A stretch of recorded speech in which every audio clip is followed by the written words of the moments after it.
retrouver pour une nouvelle vidéo. Aujourd'hui, on va toucher à plusieurs concepts importants, notamment des concepts de proprioception, de mobilité du corps en général. On avait déjà parlé dans une vidéo précédente de la décontraction de la bouche pour pouvoir relâcher les tensions. On avait parlé également de la mobilité des yeux qui était très importante. Et bien aujourd'hui, on va reparler de tout ça un petit peu plus en détail avec des exemples concrets. Et vous allez voir à quel point la mobilité de tout le corps est importante pour pouvoir avoir le relâchement des tensions. On aura notamment le début des cours avec un cheval qui est vraiment très très peureux et pour lequel donc on est venu commencer par relâcher ce corps à différents endroits précis avant de venir travailler précisément sur ses peurs par l'approche-retrait.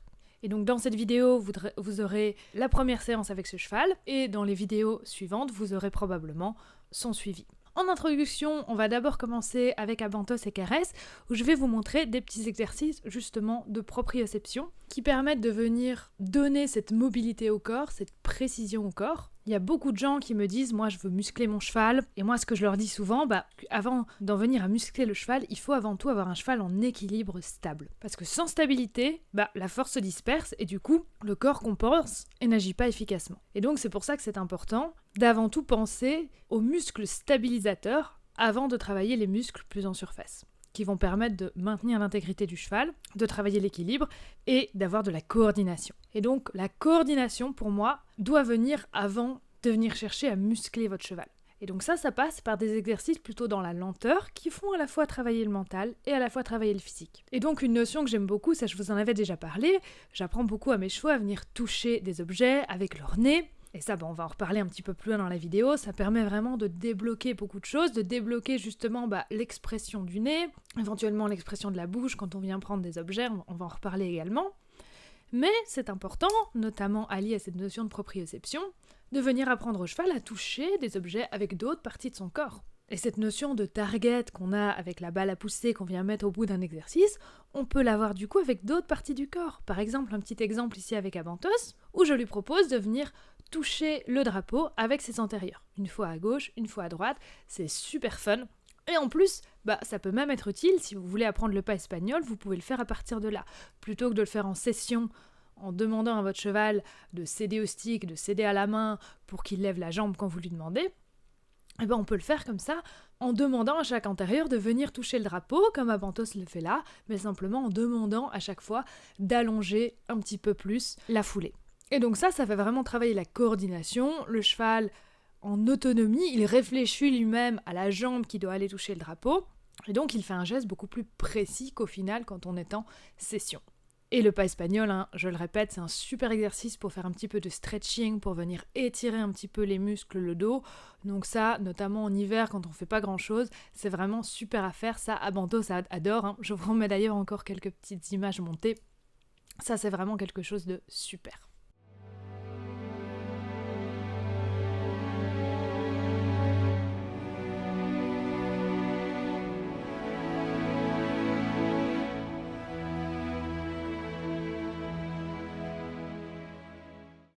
Ensuite, on peut s'amuser à venir toucher également des objets avec les postérieurs. Donc là, ici, je demande à Abantos de venir reculer pour venir toucher le drapeau.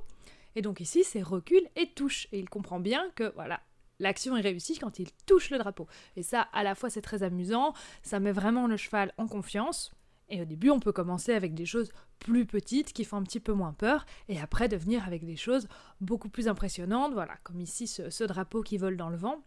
Et c'est comme quand on s'amuse à venir toucher avec le nez, on commence à venir toucher, à venir pousser des petites balles, des choses petites, et puis après on peut passer à des choses plus grosses, comme une planche en bois à venir pousser, et ça donne aussi beaucoup de confiance au cheval. Donc à la fois on travaille la proprioception, la précision du mouvement, et à la fois on travaille le mental. Oui, touche! Parfait! Super! Recule! Oui, super, et touche! Parfait! Oui! Et là, vous avez d'ailleurs tout de suite les images d'Abantos qui recule en venant pousser cette fameuse planche en bois. Tout ça, toujours juste à la voix, demande de reculer, demande de toucher, comme vous l'avez vu avant avec le drapeau. Si avec Abantos, on est beaucoup plus loin, Il commence vraiment à avoir une confiance, une conscience de tout son corps au global, mais avec les chevaux renfermés, vous l'avez déjà vu venir pousser des objets, et notamment des objets de plus en plus gros, ça marche super bien, notamment voilà, on retrouve ici des images de Dexter, notre cheval, qui était conditionné et qui, la première fois que je lui avais présenté un petit mousse en frigolite, ça avait été impossible pour lui de venir le pousser. On voit ici, voilà, qu'il ose avec son nez. Abantos, il ose avancer contre quelque chose. Dexter, il ose déjà pousser avec son nez. Tout ça, voilà, c'est le sujet de la vidéo, ça permet aux chevaux de s'exprimer, d'utiliser leur corps. On rend, voilà, de nouveau l'expression au cheval, la confiance en lui au cheval, permettre au cheval d'oser s'exprimer, et donc le cheval ne garde pas de tension en lui jusqu'à exploser, parce qu'il est capable de s'exprimer, d'utiliser tout son corps. Tout ça, ça rend le cheval plus sûr de lui, il ose s'exprimer, il ose également du coup dire non, et je préfère un cheval, vous le savez, qui dit non à temps, plutôt qu'un cheval qui se soumet et qui d'un coup explose en criant parce qu'on ne l'a jamais écouté. À nouveau, un cheval qui dit non n'est pas un cheval désobéissant, c'est juste un cheval qui s'exprime, et c'est de nouveau à nous de trouver comment avoir un oui. Ensuite, on peut venir toucher des objets avec les sabots, venir mettre son pied sur quelque chose, un antérieur, mais également un postérieur. Ici, avec Abantos, pourquoi je fais cet exercice ? Parce que j'avais remarqué des petites raideurs dans les postérieurs, et donc après la séance, évidemment, quand il est à chaud, évidemment pas quand le corps est à froid, j'essayais parfois de lui proposer de prendre le postérieur et de le redescendre lentement. Et donc ça, je lui proposais ça comme exercice. Je vous montre ici sur les images avec la main et j'accompagnais son mouvement. Il passait plutôt en défense, c'était pas confortable, ça lui plaisait pas, c'était un petit peu dur, du coup c'était non. Du coup, j'ai fait autrement. Je lui ai proposé de venir lever sa jambe et puis la reposer sur une surface avec précision. Pour la reposer sur une surface, vous voyez, je mets une surface assez étroite, on peut même encore faire plus étroit que ça. Pour venir la poser avec précision là-dessus, il va falloir redescendre doucement pour venir sentir où le postérieur se trouve, si le postérieur est au bon endroit. Donc au début, c'est un petit peu flottant, on n'a pas un mouvement très propre, et on voit qu'à la fin, on commence à voir cette descente du postérieur qui est un petit peu plus lente pour venir se poser sur un objet. Et donc là, on travaille deux choses. À la fois cette descente lente qui travaille les muscles stabilisateurs dont je vous ai parlé tout à l'heure, tout ce qui est mouvement lent, vous travaillez vraiment dans la profondeur. Ça, c'est comme pour nous, comme pour les humains, les squats, etc. Si vous les faites vite, vous travaillez qu'en surface, ça ne sert à rien. Si vous voulez vraiment travailler les muscles stabilisateurs en profondeur, il faut les faire le plus lentement possible. Donc là, voilà, c'est pareil. Avec ce mouvement du postérieur, on travaille sur cet équilibre, mais on travaille aussi sur cette proprioception, sur cette précision, où le postérieur doit venir précisément sur un objet. Et puis avant, vous souvenez, pour lui, c'était très dur de reculer sur quelque chose, de venir reculer sur une marche. On avait commencé à le faire avec des planches en bois. Ici, avec une surface un petit peu moins connue, il le fait vraiment en confiance, preuve encore qu'il a vraiment bien progressé et que tous ces petits exercices lui font beaucoup de bien. Donc voilà, tous ces exercices pour venir toucher avec le corps, c'est vraiment très utile pour avoir un cheval qui est confiant avec toutes les parties de son corps, qui est conscient de toutes les parties de son corps et qui est conscient de tout ce que touchent les parties de son corps. Souvent, on a des chevaux un petit peu maladroits, qui savent pas trop ce qu'ils touchent avec leurs pieds, qui savent pas trop ce que leurs postérieurs font, savent pas trop où sont leurs fesses. On a renversé un chandelier parce qu'on est passé trop près, on n'a pas vu qu'on passait si près. Voilà, donc tout ça, ça permet au cheval de se sentir mieux dans l'espace, de mieux gérer son corps. Et un cheval qui gère mieux son corps est aussi mieux à même d'évacuer ses tensions. Pour avoir un corps qui s'exprime, on a 2 points très importants, ça je vous les répète ici, c'est donc la bouche, ça je vous en avais déjà parlé, souvent les chevaux qui sont un petit peu la bouche fermée, les naseaux pincés, ça veut dire qu'il y a des tensions emmagasinées, et donc de venir proposer des petites choses à prendre, venir jouer un petit peu avec la bouche, ça va permettre cette décontraction de la bouche, et au final la décontraction totale du cheval. Et ce qui est important aussi, c'est la mobilité des yeux. Un cheval qui a les yeux fixes, c'est qu'un cheval qui n'est pas présent, qui ne se rend donc pas bien compte de son environnement, qui a un focus très étroit, et ça c'est inquiétant du coup, parce qu'il voit pas bien autour de lui, donc forcément il est stressé, et qui n'est pas du coup conscient de ce que vous faites autour de lui, qui n'est pas présent avec vous, et qui du coup reste enfermé un petit peu dans cette tension. Et donc ça, la mobilité des yeux, ici j'ai essayé que dans le film on voit vraiment la pupille de Caresse, comme son œil bouge vraiment pour me suivre. Je ne sais pas si on se rend vraiment bien compte, mais le but vraiment quand vous faites ces plis, c'est vraiment d'avoir à terme vraiment cette pupille qui bouge dans l'orbite où vous voyez vraiment l'œil qui vous suit, pas seulement la tête qui se tourne. Et plus l'œil bouge, plus votre cheval a vraiment une belle présence. Et donc tout ça, la bouche, l'œil, ça permet de rendre de l'expression au corps. Ça, on en avait déjà parlé. Et ça permet donc de venir exprimer, si pas encore évacuer, mais du moins exprimer une partie des tensions. Le pire, c'est un corps figé qui n'exprime absolument rien. Parce que, souvenez-vous, pour venir évacuer la tension, par exemple, dans le mouvement en avant, comme je vous ai déjà expliqué ça plusieurs fois, je vous dis toujours, il faut soit reprovoquer la tension, soit attendre que cette tension s'exprime, mais c'est très compliqué d'évacuer une tension si celle-ci ne s'exprime jamais. D'où l'utilité donc de rendre d'abord l'expression au corps, afin d'avoir un cheval qui s'exprime à nouveau, pour pouvoir ensuite travailler sur les tensions, sur les peurs en elles-mêmes et venir les débloquer.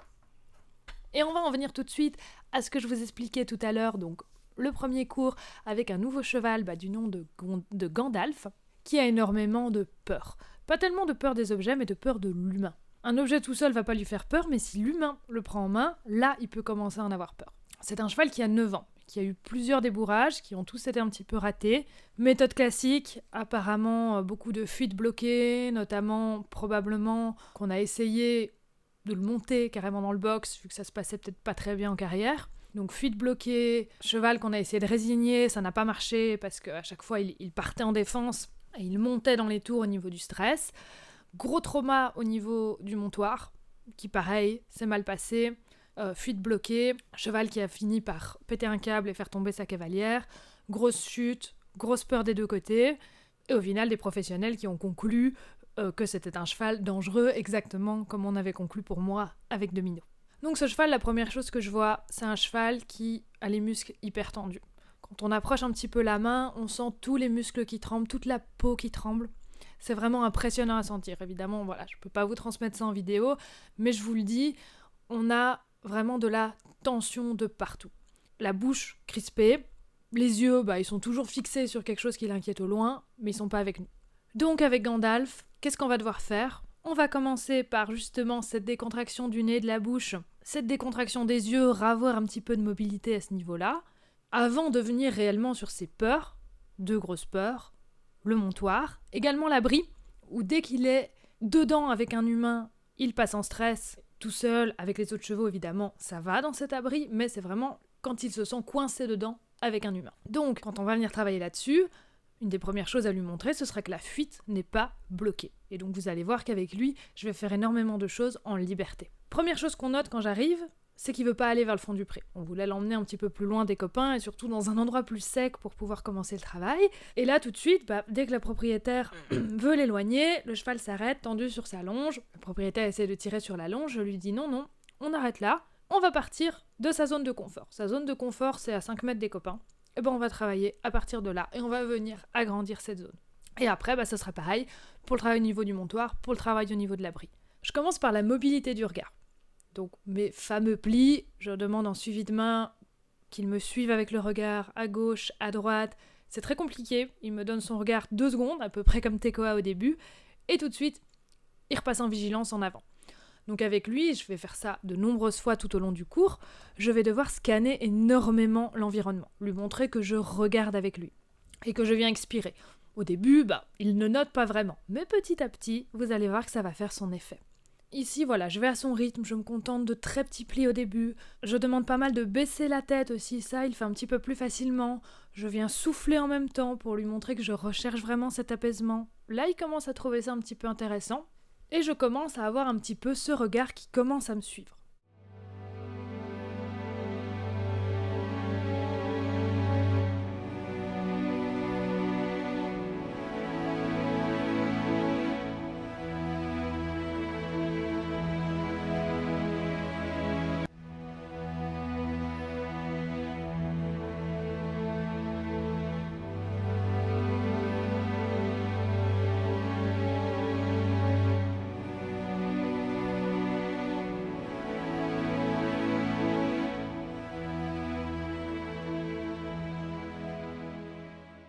En parallèle de tout ça, on va travailler au niveau de la bouche pour avoir un petit peu d'expression à ce niveau-là aussi. On va travailler sur une balle à pousser. Et pour le coup, que je vais l'encourager, hein, contrairement à d'autres chevaux où on doit plutôt apprendre le stop et dire on ne chipote pas, pas de compulsivité. Lui, je veux plutôt l'encourager à venir interagir avec les objets. Parce que vous voyez comme il fait au début, il touche à peine, il se dit ah voilà, ça y est, je fais le minimum, j'ose pas trop, je touche à peine et je remonte la tête. Lui, au contraire, hein, je vais pas devoir lui dire de pas être compulsif, au contraire, je vais lui dire intéresse-toi, viens découvrir avec moi, viens chipoter avec un peu avec ta bouche, prends confiance en l'humain, en les objets que l'humain amène, et viens oser les explorer vraiment. Pas juste toucher et repartir, mais vraiment venir te poser avec. Et donc ça, au fil de la séance, vous allez voir qu'on va l'avoir de plus en plus. Et puis surtout, cette balle, il va très vite l'associer avec quelque chose de très positif. Il va tout de suite voir que c'est quelque chose de nouveau, qui est associé à rien de négatif, et ça va vraiment faire très très vite son petit effet, hein. Comme souvent, la balle, c'est un petit peu magique. Et donc ça, on en reparle tout de suite.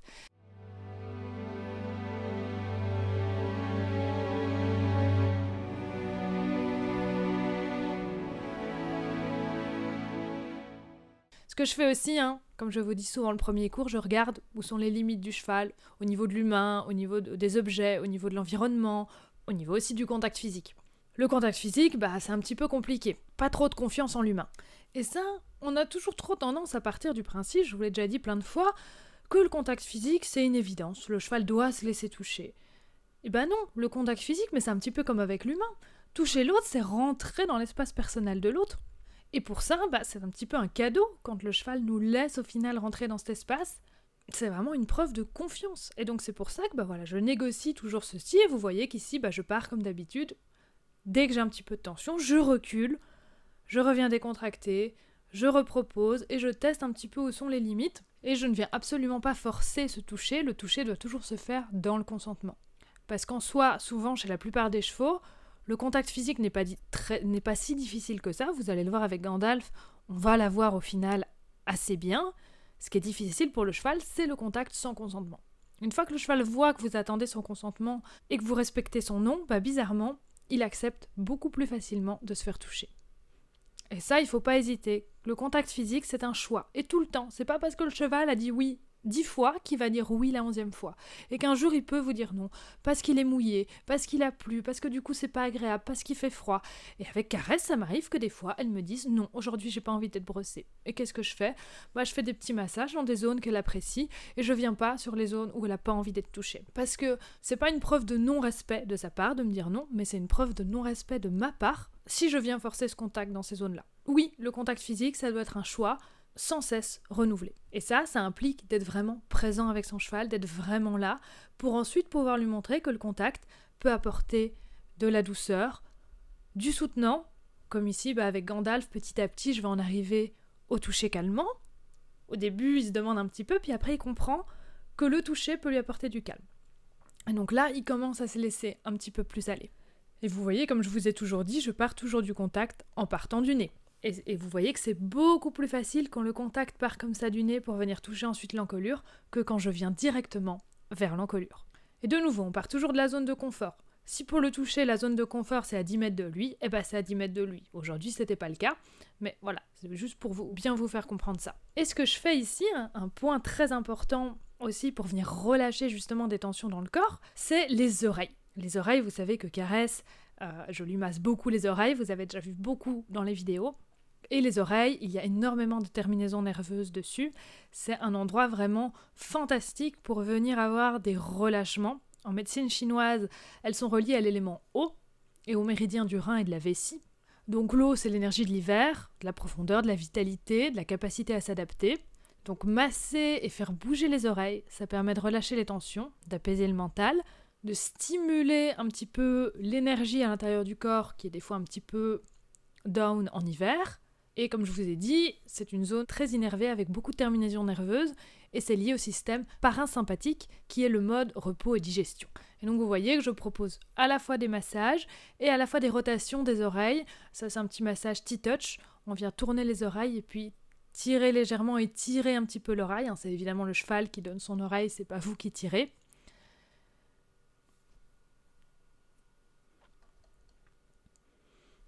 Et donc évidemment, on ne vient jamais forcer, c'est toujours au rythme du cheval, parce que de nouveau, c'est quelque chose d'intime, et donc il faut que le cheval nous laisse ouverte cette porte-là. Caresse, vous voyez, je vous remets des images ici, elle se laisse corps et âme. Gandalf, c'est pas encore ça, mais il commence quand même à apprécier. Il est à la fois dans le « je suis pas sûr, je garde la tête un peu haute parce que je suis prêt à m'en aller, parce que je suis encore dans les tensions », mais à la fois, il vient plusieurs fois avec sa tête vers moi en mode « ah mais je sens que ça me fait du bien, je sens qu'il y a de l'idée, et donc j'ai envie d'aller vers là, mais je suis pas encore très sûre ». Donc voilà, de nouveau je vais à son rythme, je lui montre un petit peu que ça peut lui faire du bien, mais on ne force pas trop, on ne passe pas 1 heure sur les oreilles aujourd'hui. Et on voit que ça lui permet déjà de relâcher. On a des petits mâchouillements au moment du massage des oreilles, on a une bouche qui commence à se détendre, donc ça c'est vraiment super. Et d'ailleurs, juste avant ce massage des oreilles, j'avais essayé de lui proposer d'avancer un petit peu plus loin dans le pré avec moi, il avait déjà fait quelques pas, on était peut-être maintenant à 10-15 mètres des copains, mais on était arrivé là à la limite de la zone de confort de nouveau, qui s'était déjà un peu agrandie par rapport au premier pas qu'on avait fait, mais là, clairement, on n'allait pas plus loin. Et après ce massage des oreilles, là, on a pu aller un petit peu plus loin. Et donc là, on continue à aller un petit peu plus loin avec la balle, et au fur et à mesure, mine de rien, on arrive avec un cheval complètement en liberté que je ne force jamais à aller à l'autre bout du pré, là où on était censé aller à la base. Les autres chevaux ne nous suivent pas à ce moment-là, donc Gandalf s'éloigne complètement des autres chevaux pour venir avec moi. Il l'a vraiment décidé, et ça on en reparlera aussi, c'est sa décision à lui, et c'est pas quelque chose qu'il fait à contre-cœur.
Ensuite, on va venir sur les problématiques de l'abri et du pontoir, et là, le cœur des choses, ça va être de lui montrer que ça se passe autrement que ce qu'il a prévu. C'est-à-dire, dans son cerveau, il y a probablement un schéma tout tracé où, quand c'est l'abri, quand c'est le montoir, on me force et on bloque ma fuite. Ici, on va lui montrer qu'on reproduit la même situation, mais que par contre, on ne va pas le forcer et que la fuite ne sera pas bloquée.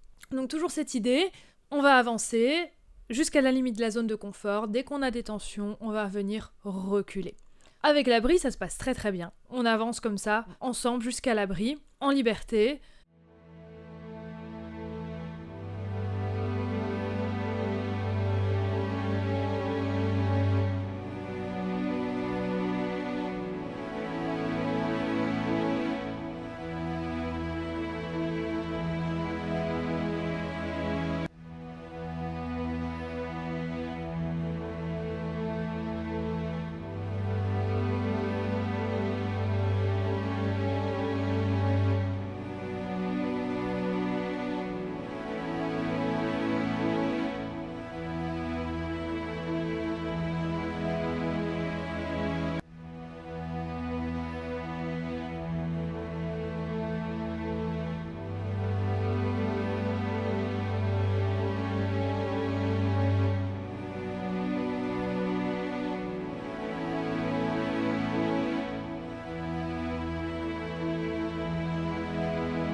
vient faire un peu de relaxation devant l'abri, et ensuite, il rentre très facilement avec moi dans l'abri. Je sens qu'il y a un petit peu des tensions dedans, donc je ne cherche pas à aller tout au fond de l'abri, et c'est moi qui le fais ressortir avant que ce soit trop pour lui, et qu'il commence à monter un petit peu plus en tension, mais vraiment ça se passe très très bien à ce niveau-là.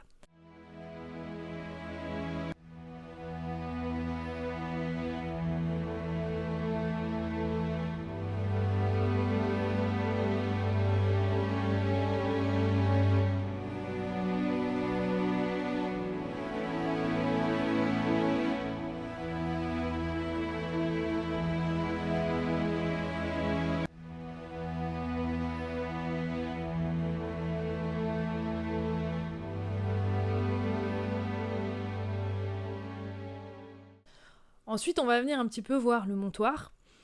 Et là, le montoir, on sent qu'il y a beaucoup plus de tension par rapport à ça. Donc d'abord, je regarde un petit peu comment il réagit en moi montant sur quelque chose. Je vois que ça se passe plutôt bien.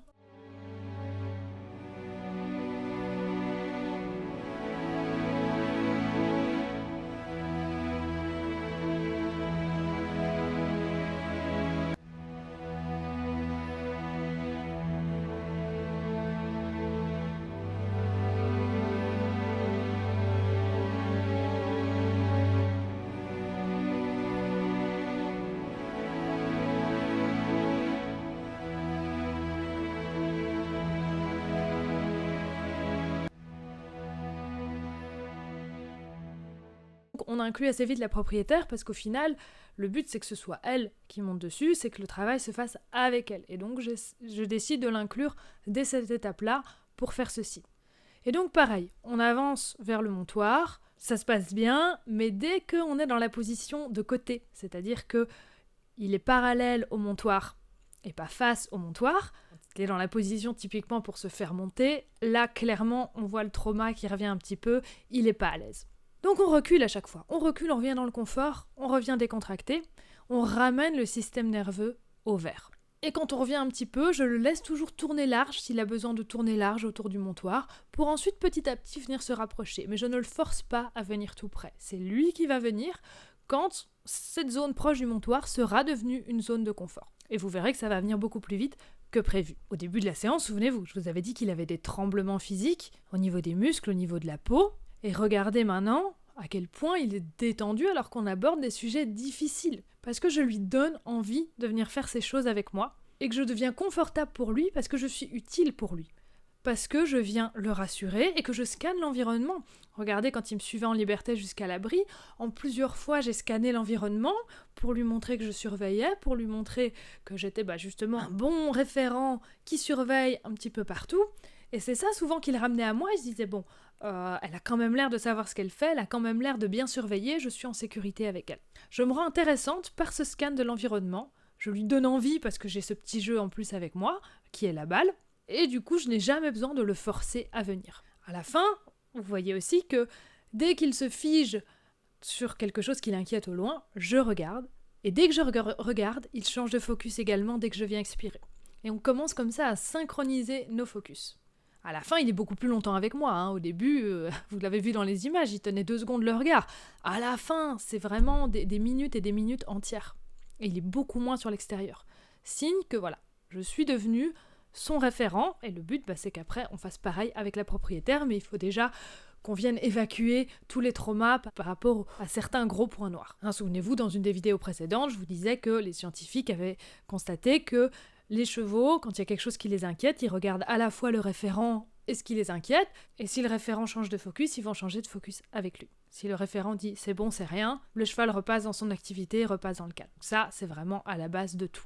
Et donc, on avance, on recule par rapport au montoir, et puis surtout, quand je sens qu'il est dans la décontraction et qu'il n'y a pas de tension, je ne le fais pas reculer pour autant, mais par contre, je le laisse venir à son rythme. Je ne le force pas à venir plus près. Donc on voit à un moment donné, je vous mets la séquence en entier, même si c'est un petit peu long, comme ça vous voyez vraiment à quel point on est souvent trop pressé avec les chevaux. Là, vous voyez, je m'assois, j'attends qu'il vienne à moi, je sais qu'il est en train d'y réfléchir, je vois qu'il est connecté, je vois qu'il est là, qu'il pense à ce qu'on fait. Il n'est pas en train de penser à s'en aller ou de penser à faire autre chose. Il est littéralement en train de penser à venir, simplement c'est pas facile. Et donc je lui laisse prendre cette décision sans venir le forcer, sans venir l'attirer avec quelque chose, juste j'attends. Et à la fin de cette attente, il aurait très bien pu me dire non, je me sens pas. Mais à la fin de cette attente, il est venu. Et il est venu dans le calme.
Et à partir de là, quelque chose s'est clairement débloqué.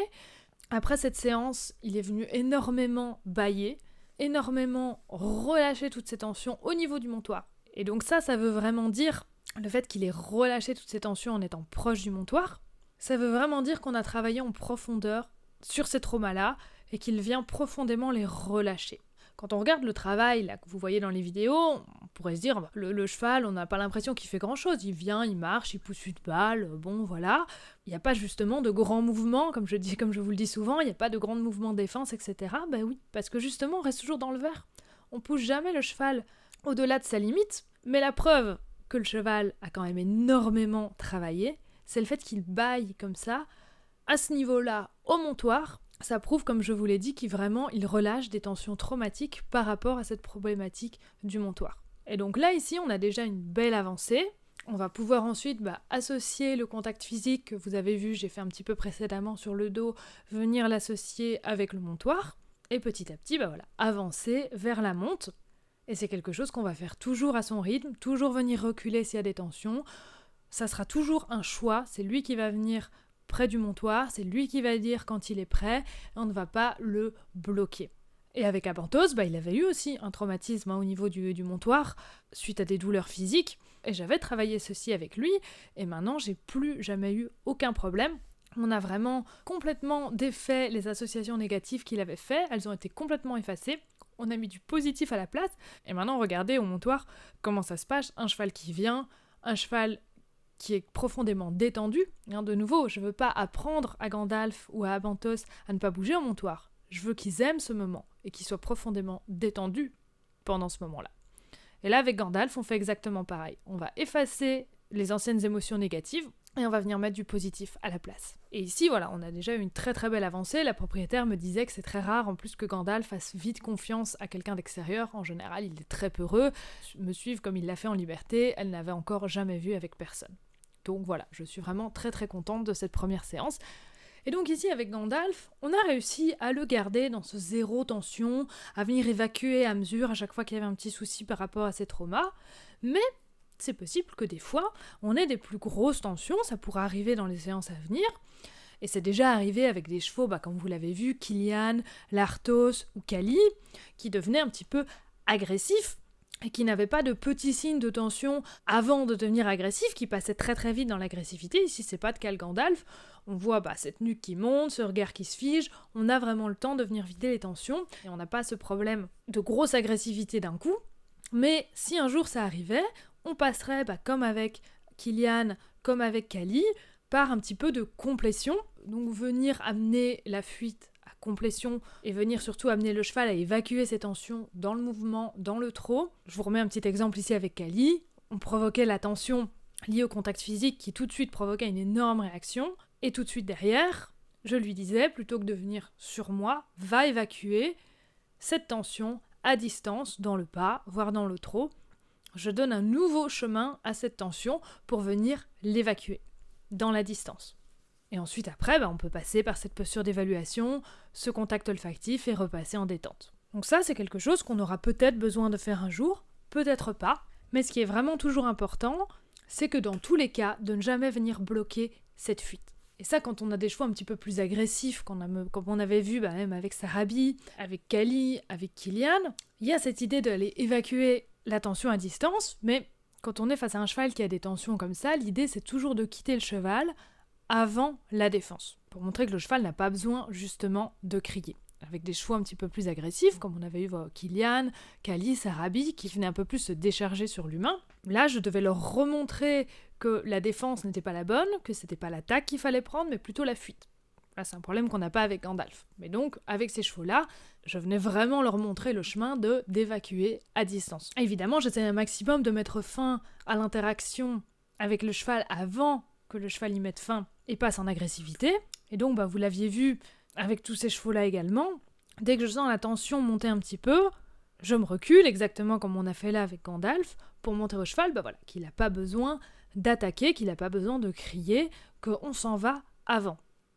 Et si le cheval vient vraiment sur l'humain, là, il faut montrer la nouvelle stratégie qui est plutôt la fuite, qui remplace l'attaque. Et donc je faisais revivre la tension, et je montrais que ça se passait autrement, de nouveau toujours le même principe.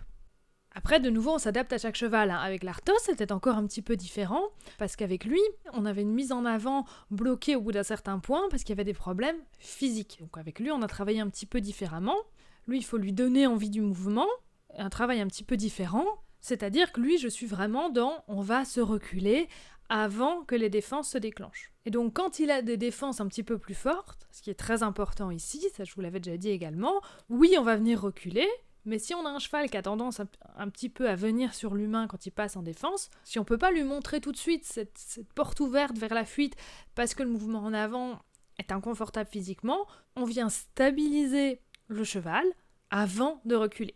On cesse évidemment la demande, mais on stabilise le cheval, et ensuite on recule. On ne recule pas directement quand le cheval a un mouvement d'agressivité, sinon on risque d'aspirer le cheval et d'attirer le cheval encore plus vers nous et d'avoir un cheval qui va littéralement à chaque fois attaquer pour faire reculer l'humain. Alors que nous, ce qu'on veut, c'est de lui montrer qu'il n'a pas besoin d'attaquer parce qu'on recule avant. Donc vous voyez, toutes des petites nuances très importantes. Et donc avec l'Arthos, ce qu'on fait en parallèle, c'est de lui donner envie du mouvement en avant, tout en travaillant sur son problème physique évidemment, et de lui montrer que le mouvement en avant, associé à la target, peut devenir confortable et qu'ensuite, il va pouvoir reprendre ses mécanismes de fuite également. Et à côté de tout ça, comme je vous l'ai dit, si on n'arrive pas à garder un cheval dans le vert parce qu'à un moment donné, ce qu'on va proposer va faire revivre des tensions trop fortes, même en commençant au plus petit niveau possible, dans ce cas-là, on peut passer par ce que je vous disais, la complétion, venir évacuer la tension dans le trot, dans le galop, comme on a fait avec Kilian, repasser ensuite par la posture d'évaluation pour repasser en décontraction. Donc voilà, vous voyez qu'on a plein de clés un petit peu à disposition, mais qu'il va vraiment falloir s'adapter à chaque cheval et qu'on ne fait pas absolument le même protocole à chaque fois. Et donc voilà, vous l'avez vu avec Gandalf, on est venu agrandir cette zone de confort petit à petit. Chose importante à retenir, donc les chevaux ne peuvent pas réfléchir et apprendre tant qu'ils sont dans la tension. C'est vrai pour Gandalf, c'est vrai pour tous les chevaux que vous avez vus. C'est pour ça que on passe par la réouverture du regard, la bouche, la décontraction du corps, le corps qui s'exprime, pour venir ensuite travailler l'approche-retrait par rapport à ce qui fait peur. Et éventuellement, la complétion, comme on vient d'en parler ici. Les gens me disent souvent, mon cheval m'envahit, mon cheval n'écoute pas, qu'est-ce que je peux faire ? Rien sur ce problème-là en particulier. Ce qu'il faut faire, c'est venir défaire les tensions. Une fois qu'on aura défait les tensions, on va pouvoir apprendre au cheval sa place à côté de l'humain. On va pouvoir lui apprendre à se pousser. Et d'ailleurs, de lui-même, il va plus coller l'humain. Parce que pourquoi il colle l'humain ? Parce que c'est un réflexe de protection. Entre chevaux, ils se collent quand ils ont peur. Donc il vient se coller à l'humain comme il se collerait à un arbre, comme il se collerait à un autre cheval, pour venir se rassurer. Donc déjà, quand on aura enlevé toutes les tensions, le cheval aura déjà moins tendance à faire ça. Et puis surtout, il sera là, il sera présent, il sera capable d'apprendre et de retenir. Et là, un petit exemple ici avec un autre cheval qu'on avait travaillé, où l'approche était très très très compliquée avec le licol, aussi un cheval qui a énormément de tension, et qui a du mal aussi du coup à s'éloigner des autres chevaux. Et lui, on travaille sur 2 axes. Il y a ce volet un petit peu complétion où on va venir lui demander d'évacuer ses tensions dans le mouvement pour pouvoir ensuite repasser au calme. et avoir justement ce corps qui n'est plus figé dans les tensions, comme je vous l'expliquais avec Gandalf, et en parallèle de ça, venir faire une approche beaucoup plus respectueuse et à son rythme.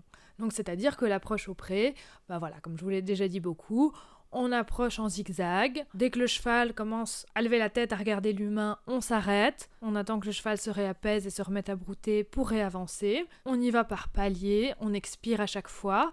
Une fois qu'on est à 4-5 mètres du cheval, là on commence à avancer pas par pas en négociant l'approche, comme je vous en avais déjà parlé. S'il y a une tension du côté du cheval, on va venir reculer. S'il se détourne, pareil, on vient reculer. Et une fois qu'on est proche, on va proposer un contact olfactif. Juste une fois. Et avec ce cheval, au début, on a fait une approche juste avec le contact olfactif. Dès qu'on avait le contact olfactif, on s'en allait. Pour juste dire, ça suffit. Puis au début, il le faisait à moitié le contact olfactif. Il touchait en broutant à moitié en même temps, donc il n'était pas du tout dans la communication. Mais à force qu'il a compris qu'on s'en allait dès qu'il avait touché, dès qu'il avait fait attention à nous, il commençait à donner un petit peu plus ce contact olfactif. Et là, c'est important à partir du contact olfactif, vraiment de continuer à parler dans la langue du cheval, de proposer un mouvement, soit de s'en aller, soit de marcher avec le cheval, soit éventuellement un contact physique. Parce que les chevaux, après un contact olfactif, ils vont se proposer une activité ou un sujet, de se déconnecter ou de faire quelque chose ensemble. Et donc voilà, parfois avec un cheval, d'avoir un contact olfactif et de s'en aller, c'est déjà beaucoup et il faut déjà pouvoir en être content. Et après, une fois qu'on a fait ça quelques fois, on a pu venir un petit peu plus longtemps près du cheval, proposer le licol, demander de toucher le licol. Une fois que le cheval avait touché le licol, on pouvait commencer à mettre le licol et ensuite de venir marcher un petit peu. C'est un cheval qui est très inquiet par rapport au fait de s'en aller du troupeau. On va devoir faire ça de manière progressive. Donc on va venir avec notre fameuse balle, notre fameuse target, qu'on va venir poser, comme on a fait exactement là avec Gandalf, à 3 mètres des copains, puis à 4 mètres, puis à 5 mètres. Et chaque jour, on s'éloigne un petit peu plus. Avec Gandalf, là, ça s'est fait en un jour. Avec ce cheval, ça prend un petit peu plus de temps. Et on ramène toujours le cheval avant que lui ne se ramène dans le confort et passe en défense pour revenir en arrière. Vous voyez, toujours ce même principe. Et ramener ainsi le cheval dans le confort, reculer quand on sent des tensions, revenir en arrière. Il ne faut pas que dans votre tête, ce soit reculer est un aveu d'échec. Et ça, je sais que souvent, c'est assimilé à ça. Reculer, c'est un échec pour l'humain. Parce que c'est très ancré chez nous d'aller au bout. C'est vraiment devenu un réflexe. De nouveau, il ne faut pas confondre la persévérance et l'obstination. Socialement, ceux qui lâchent rien sont toujours beaucoup plus valorisés. Et donc ça s'étend quand même un petit peu aussi au domaine du coup de l'équitation, où on a tendance à dire « faut aller au bout de son idée ». C'est toujours un échec de reculer. Alors que non, s'arrêter avant de tout casser, reconnaître que peut-être, là, on en a un petit peu trop fait, revenir en arrière pour mieux réavancer beaucoup plus loin ensuite. Donc de nouveau, c'est pas non plus tout abandonner, c'est juste réfléchir et se mettre au rythme du cheval pour aller ensemble plus loin. Et c'est d'autant plus magique parce que en travaillant comme ça au rythme du cheval, le cheval se cale sur nous, et nous permet également de reconnaître nos tensions quand on en a dans le corps. Et ça nous permet également d'avancer énormément parce que des fois, on se rend pas forcément compte que nous aussi, on est tendu, on a de la tension. Et par le cheval peut nous faire sentir aussi que, là, c'est toi, humain, qui a des tensions. Et donc voilà, avec ce cheval, comme je vous dis, on avance très progressivement. C'est vraiment important de ne pas vouloir brusquer chaque étape. Et également, je vous ai parlé de l'approche tout à l'heure pour venir lui mettre le licol. C'est très important de ne pas brusquer cette étape et de passer en mode prédateur. Souvent, quand le cheval touche le licol, qui vient mettre la tête dans le licol, notre réflexe, c'est quoi ? C'est de se dépêcher. Tout de suite, la tension monte dans notre corps et on veut se dépêcher de finir de mettre le licol parce qu'on se dit ça serait dommage de tout casser maintenant et qu'il s'en aille. Et bien justement, si vous faites ça, vous cassez tout parce que vous passez en mode prédateur. Le cheval sent direct vos tensions, il sent direct que vous vous dépêchez, que vous souhaitez un petit peu le coincer dans le licol pour ne pas qu'il s'en aille, et là vous cassez tout. Et donc c'est vraiment se forcer à ce moment-là de se dire « Ok, mon cheval a la tête dans le licol, mais si je sens la moindre tension de sa part, je suis capable de redescendre ce licol. » De le remonter un petit peu sur sa tête s'il est décontracté, que tout va bien, et dès que je sens de la tension, de la crispation, je le redescends. Et de pas se dire, dès que le cheval a la tête dans le licol, il faut automatiquement le boucler. Parce que là, c'est comme ça que sur des chevaux un petit peu sensibles, qui sont encore un petit peu sauvages au niveau de l'approche, on peut passer sur un gros trauma, parce que on va à son rythme et tout, c'est super, et paf, quand il a la tête dans le licol, on arrête d'aller au rythme du cheval, et on se dépêche. Donc c'est vraiment, on va jusqu'à qu'on ferme la boucle, c'est jusqu'au bout, jusqu'à qu'on ferme la boucle, à tout moment, il faut être capable de revenir en arrière, de renlever ce licol. Et là, pour cette approche, petit à petit, pour s'éloigner petit à petit des copains, les signes de tension peuvent vraiment être variés. Et avec ce cheval, c'était des choses vraiment bien spécifiques. On avait des mouvements plus accélérés, plus saccadés, des mâchouillements répétitifs. Et puis surtout, quand il commençait à monter en tension, qu'est-ce qu'il faisait ? Il commençait à envahir un petit peu plus sa propriétaire. Et la propriétaire me disait, c'est bizarre, il m'envahit plus. Et oui, il a plus de tension. Donc, à ce moment-là, ça ne sert à rien de le repousser indéfiniment, tu reviens en arrière. Et tiens, bizarrement, quand on était revenu un petit peu plus près des copains, un petit peu plus vers la zone de confort, bizarrement, il n'envahissait plus, il cherchait plus les bonbons, il était beaucoup plus apaisé. Donc voilà, comme quoi, de nouveau, un cheval qu'envahit, qui colle, c'est en effet aussi un signe de tension. Et de nouveau, on vide ce vase à mesure pour pas qu'il se remplisse et pour pas que ça devienne dangereux.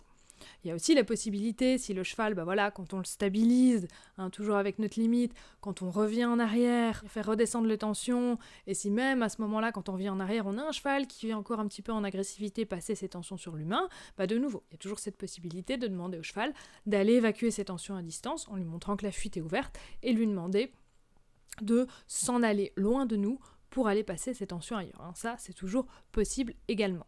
Et également, quand on fait ça, cet exercice de petit à petit agrandir cette zone de confort, très important déjà de pas que ça devienne un réflexe que le cheval, toujours quand on arrive à la limite de confort, hop, on retourne en arrière et ça devient un conditionnement. Chaque fois, il faut aller un petit peu plus loin. Alors évidemment, à chaque séance, c'est pas à la même séance qu'on va agrandir la zone de confort sur des kilomètres. C'est à chaque séance, il faut pousser un petit peu plus loin. C'est pour ça que ça sert à rien d'aller 10 fois à la limite de la zone de confort dans la même séance quand c'est très compliqué, comme dans le cas de ce cheval, ce qui n'a pas été le cas, par exemple, avec l'abri de notre cheval Gandalf.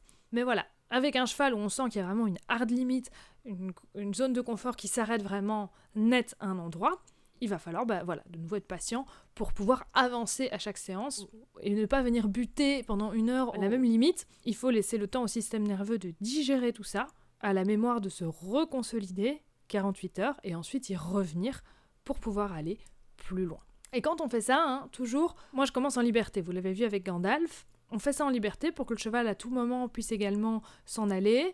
Également, la proximité peut être un petit peu source de tension, donc on se met à distance, on attire le cheval, on lui demande de venir à nous, et c'est pas je viens chercher le cheval sous son nez et je lui dis viens, viens, viens, non, c'est je m'éloigne et je donne envie au cheval de venir à moi, en scannant l'environnement, comme on l'a vu avec Gandalf, ça aussi, tant que le cheval synchronise ses regards avec moi, on scanne ensemble l'environnement, on vient décontracter ensemble parce qu'on a vu que c'était rien et on vient relâcher le regard sur l'environnement ensemble, c'est très bien.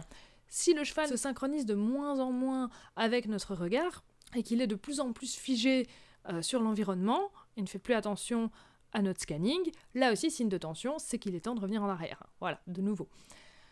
Mais donc, revenons à ce que je vous disais ici, on fait ça en liberté, c'est le cheval qui vient à nous qu'on l'attire parce qu'on est dans le scanning, parce que on est avec notre balle et que c'est très très chouette et qu'on met du coup de nouveau plus l'intérêt sur notre balle plutôt que sur le cheval. Et le cheval, il vient à son rythme. Voilà, ici vous avez vu avec Gandalf, il m'a suivi très rapidement, mais dans l'exemple que je vous explique ici avec cet autre cheval, là, des fois il mettait un petit peu de temps à venir, comme avec Gandalf à la fin avec le montoir, où il fallait lui laisser un petit peu de temps pour se décider à venir, mais vous l'avez vu, il est toujours venu. Et après, quand en liberté comme ça, on arrive à s'éloigner des copains, que ça se passe bien, qu'on a bien agrandi cette zone de confort, on peut faire la même chose avec la longe. Avec la longe, vous l'avez vu, avec l'Arthos, avec Kilian, ça remet toujours un petit peu des tensions. Parce que le cheval, forcément, se sent un petit peu plus coincé. Il sait très bien qu'en liberté, on l'a laissé aller à son rythme, et il se dit en longe, je peux plus m'en aller aussi facilement.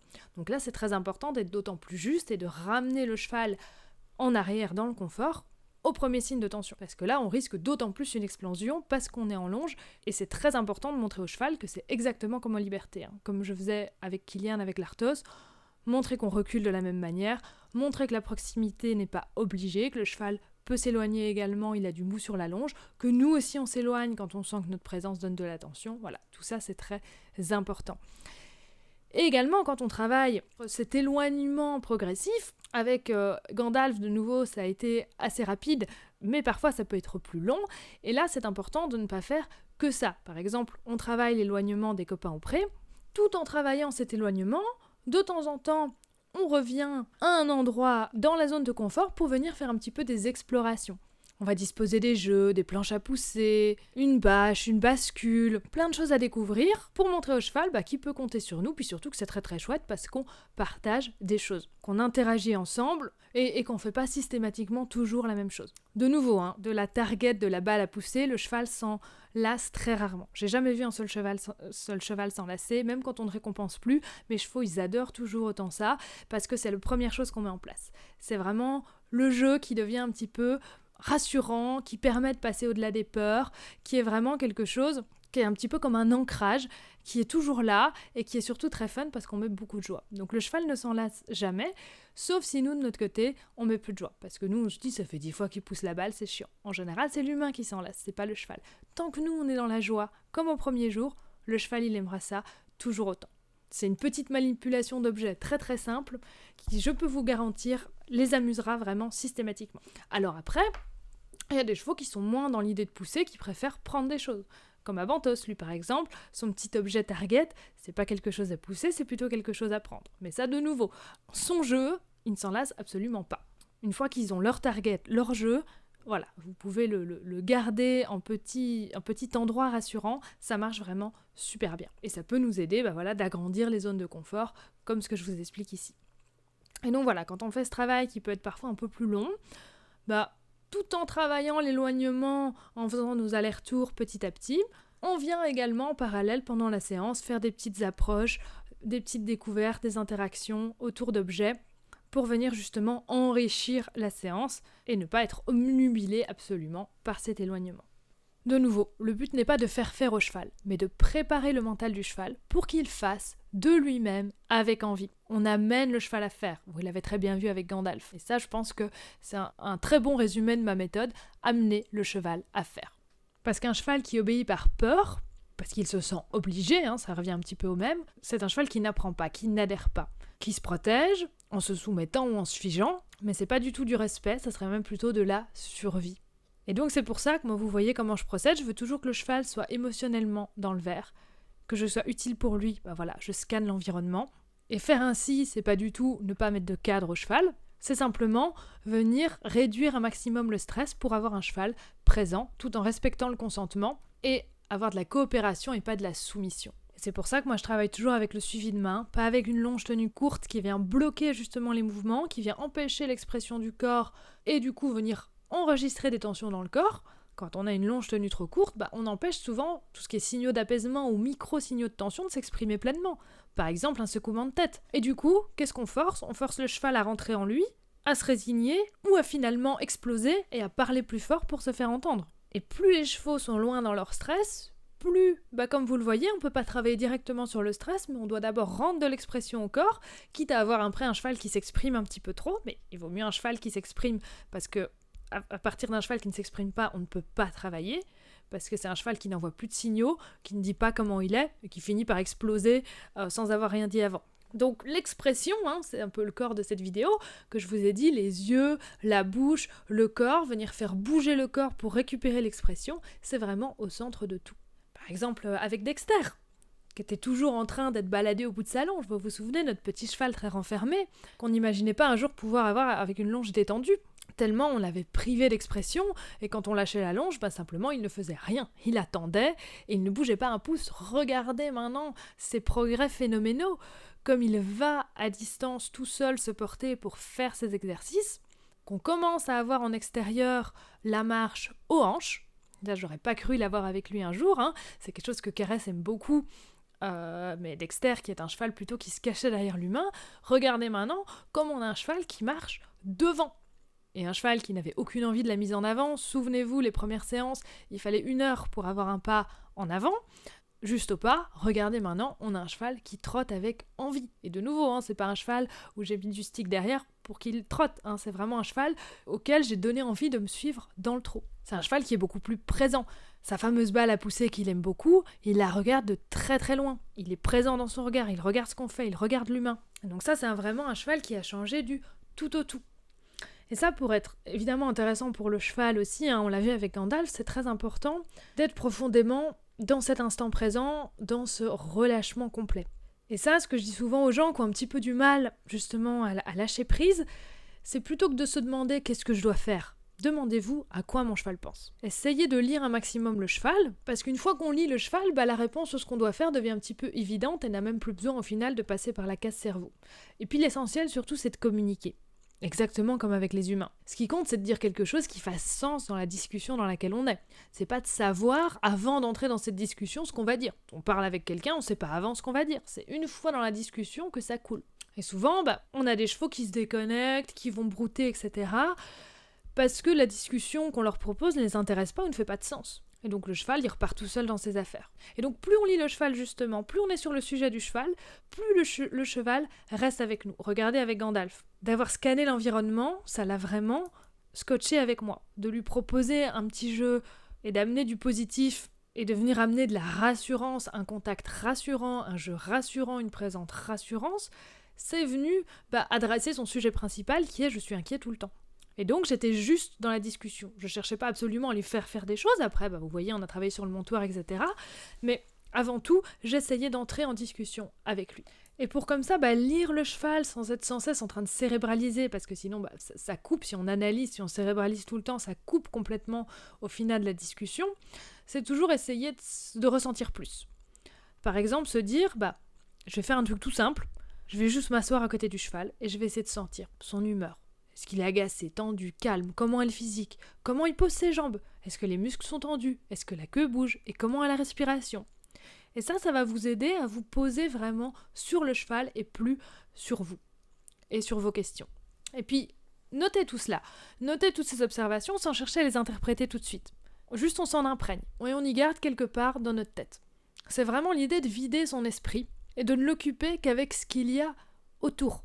Le cheval, les pensées du cheval, l'environnement du cheval, et pas par nos pensées intérieures qui nous répètent « je sais pas ce que je fais, je sais pas si ça va marcher, etc. etc. » Et le ressenti, c'est un petit peu comme un muscle. Ça s'atrophie. Moins on l'utilise, moins on sait l'utiliser. Plus on le sollicite, plus il grossit. Et se battre contre les pensées parasites, c'est très très dur. Et c'est pour ça que moi je dis toujours, faut pas se battre contre ses pensées. Faut simplement mettre autre chose à la place. Penser à ce qu'il y a autour, au cheval comme je vous ai dit, au sujet du cheval, à l'environnement du cheval. Et du coup, il n'y a plus de place pour ces pensées parce qu'on a mis autre chose à la place. Et de nouveau, le cerveau, il n'y a pas de différence entre ce qu'on vit et ce qu'on visualise ou imagine au niveau du cerveau. C'est les mêmes zones neuronales qui s'activent. Donc de nouveau, le discours intérieur a un impact énorme sur le cerveau. Et ça, c'est ce que je vous avais dit aussi avec les neurones miroirs. Si on observe bien le cheval, qu'on se met bien dans sa peau, qu'on se visualise dans sa peau, inconsciemment, on va réussir à se synchroniser avec lui. Les changements de focus, comme je vous ai montré tout à l'heure, synchroniser nos jambes avec les siennes, on apprend à bouger comme lui de manière plus naturelle. Parce qu'on visualise, parce qu'on se projette, on observe le cheval réellement en se concentrant. Et grâce aux neurones miroirs, nos zones du cerveau associées à ces muscles qui seraient sollicités dans ces mouvements-là ont déjà en quelque sorte une mémoire, comme si ça avait déjà été travaillé.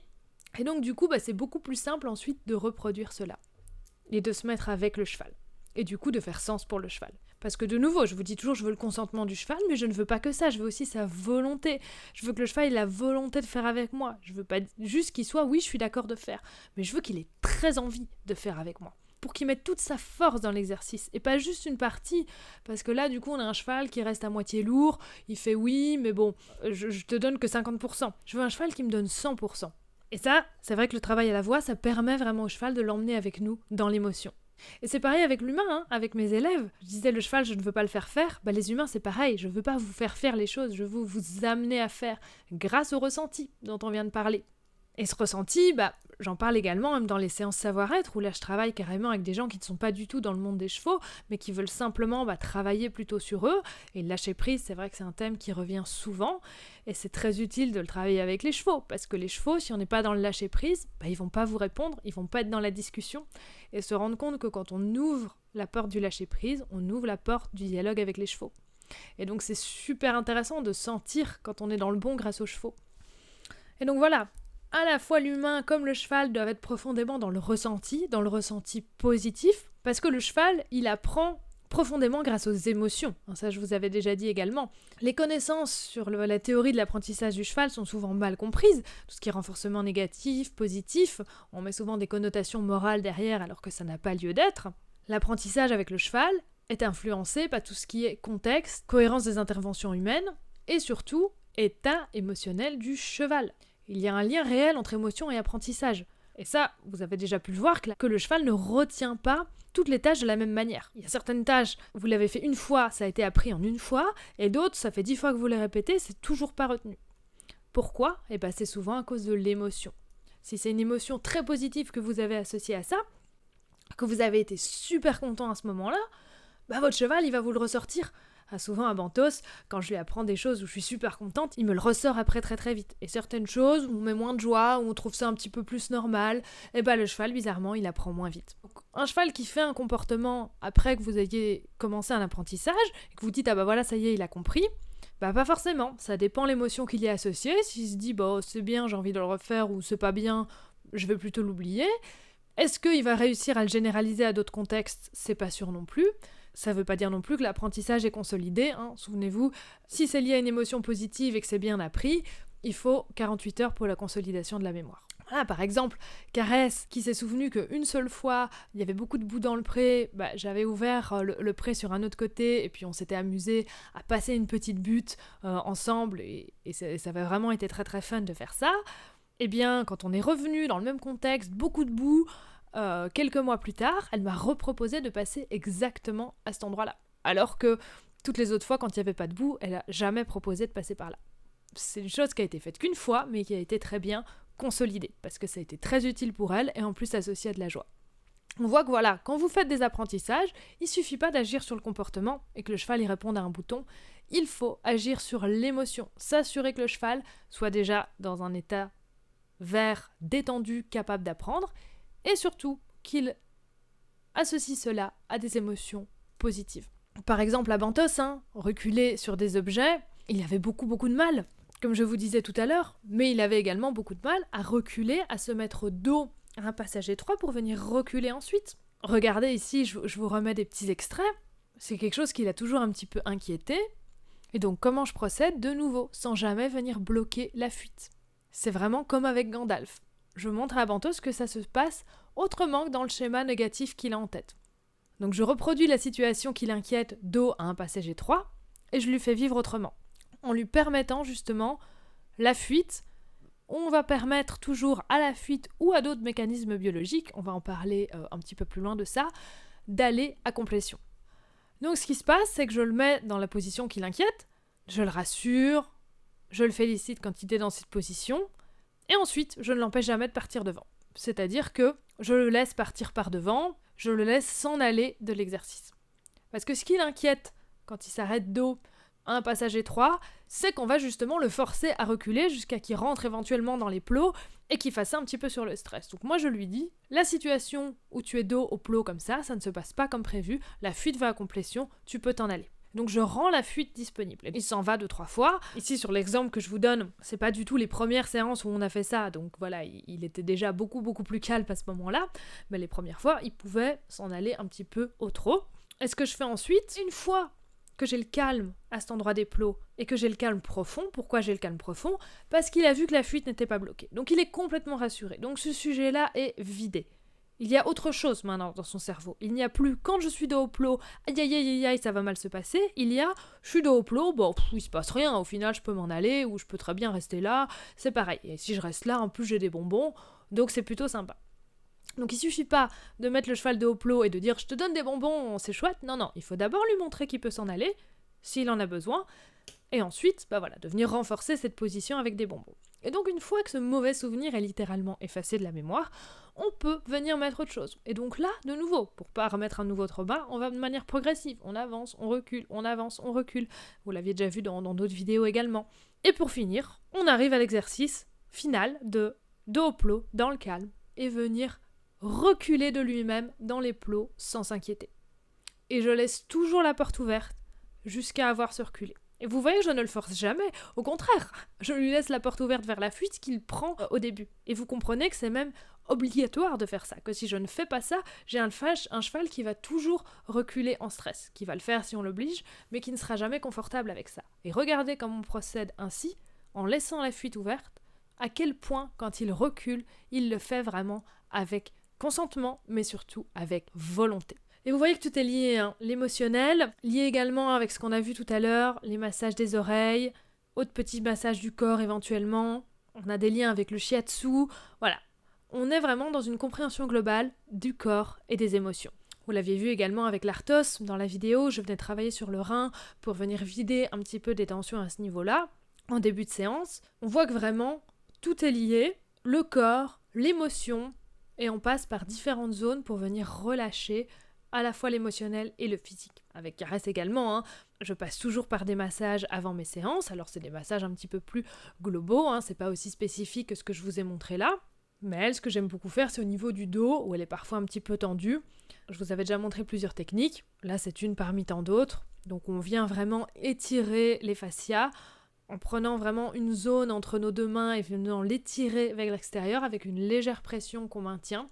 Et on vient vraiment étirer cette zone jusqu'à qu'on sente que vraiment ça vienne se détendre en dessous de nos mains. Et on va terminer sur un article très intéressant que vous retrouverez ici en lien. Un article de Ekin Communication, toujours nos Canadiens dont je vous parle régulièrement, vous retrouverez tout ça en description, qui nous parle de la complétion de certains mécanismes biologiques. Je vous parle toujours de la fuite parce que c'est ce qu'on réutilise le plus dans nos séances, mais il n'y a pas que ça. Vous l'avez vu avec Abantos, avec Gandalf, avec beaucoup de chevaux, l'importance de redonner accès à la fuite, mais il y a aussi d'autres mécanismes auxquels des fois on doit redonner accès. Notamment, là, un petit exemple avec le ferrage ou barrage. Une étude de Wangarskri de 2024 nous parle de l'importance du rythme cardiaque pour réguler le système nerveux, qui a comparé deux méthodes de ferrage, à chaud et à froid, et qui a mesuré comment le système nerveux réagit par rapport à cela. Et on constate que le rythme cardiaque du cheval est un indicateur de son bien-être. Ce qu'on cherche toujours, c'est un équilibre entre le système sympathique et parasympathique. Système sympathique, vigilance et action, et parasympathique, décontraction. D'où cette fameuse posture d'évaluation qui permet de passer d'un état à l'autre, de la vigilance à la détente. Un cheval bien équilibré entre ces deux systèmes va s'adapter beaucoup plus facilement, alors qu'un cheval moins bien équilibré peut vite passer dans le stress après de petits changements, après un parage par exemple. Ce qui a été constaté, je vous résume brièvement et je vous renvoie vers l'article, le ferrage à chaud stimule à la fois l'activité du système sympathique et du parasympathique. Et donc on a une meilleure régulation interne, un meilleur rythme cardiaque et une circulation sanguine optimisée. Alors qu'avec un ferrage à froid, le cheval va mettre plus de temps à retrouver un état de récupération optimal. Avec le ferrage à froid, en fait, la circulation sanguine est beaucoup moins stimulée. Et si en plus derrière, on met le cheval dans un box, là, on peut stresser un petit peu du coup le cheval. Donc après un parage ou un ferrage, l'article nous dit que le cheval a besoin de bouger pour compléter son processus biologique, faire circuler le sang et les nutriments. On vient là toucher au cœur de ce que je vous disais. La fuite est un processus biologique, mais faire circuler le sang, oui, c'est un processus biologique aussi. Et des fois, certaines interventions, comme ici le ferrage notamment à froid, ça peut venir perturber un petit peu tout ça. Et donc le cheval va avoir besoin de bouger après cette intervention. Il va devoir bouger après ça pour venir se réguler naturellement. Si on laisse le cheval au box, on va provoquer de l'inconfort et retarder la récupération. Donc le ferrage à chaud est plus bénéfique pour le système nerveux que le ferrage à froid. Donc voilà, vous voyez, c'était un petit exemple tout bête. Moi j'ai appris clairement quelque chose en lisant cet article, et c'est des choses auxquelles on ne pense pas forcément, mais vous voyez, des petits détails comme ça peuvent tout changer pour votre cheval et pour son bien-être. Vous l'avez vu dans cet article et dans l'ensemble de cette vidéo, l'importance d'avoir toujours les systèmes parasympathiques et sympathiques en équilibre, autant chez l'humain que chez le cheval. Quand tout ça est en équilibre, comme je vous l'avais déjà dit aussi, même s'il y a du vent, même s'il y a des éléments stressants autour, le cheval est beaucoup plus résilient parce que bien équilibré, et donc il est capable d'être calme même dans ce type d'environnement. De nouveau, je vous avais dit, un cheval qui est explosif quand il y a du vent, c'est qu'il y a des tensions sous-jacentes. Un cheval qui ne sait pas prendre vos bonbons sans mettre les dents, c'est aussi un signe de tension. Oui, le bonbon, ça peut exciter un peu, oui, le vent, ça peut exciter un peu, mais c'est pas pour autant que le cheval, il doit devenir un dinosaure à mettre les dents et qu'il doit devenir à faire des coups de cul partout et à être complètement paniqué parce qu'il y a du vent. Donc oui, ça joue, mais votre cheval doit quand même être capable de se réguler. Et donc s'il n'y a pas d'équilibre dans ces systèmes, c'est qu'il y a des tensions et c'est qu'il faut donc venir les évacuer. Un petit exemple ici avec Caresse, on finira sur ces belles images, où il y avait énormément de vent ce jour-là. Ça s'entend pas tellement dans le micro, mais je peux vous dire que c'était vraiment terrible. Et regardez comme on a travaillé en liberté, juste à la voix, avec des passages précis entre des portes de cône. un moment vraiment fantastique où elle était vraiment posée avec moi et pas du tout en mode je vais exploser à tout moment. Et ça, c'est quelque chose, clairement, quand elle est arrivée, elle n'aurait pas été capable de faire parce qu'elle était clairement dans la tension. Donc là, je vous laisse avec ces belles images et je vous rappelle de nouveau à quel point la voix, c'est quelque chose de fantastique avec laquelle on peut vraiment tout faire. Parfait. Super. Respire.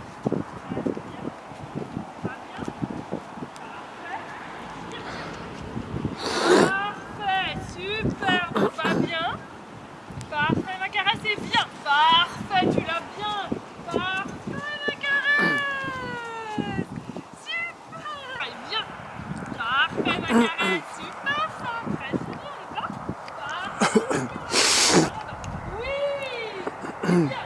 Parfait, bien. Ça va comme ça, bien.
Et bien voilà, on arrive sur ces belles paroles à la fin de cette vidéo. J'espère que celle-ci vous a plu et que vous avez encore appris des choses avec nous. Comme d'habitude, je vous attends en commentaire pour discuter de tout ça. Un petit pouce bleu, ça fait toujours plaisir. Et puis surtout, abonnez-vous. À bientôt. Merci.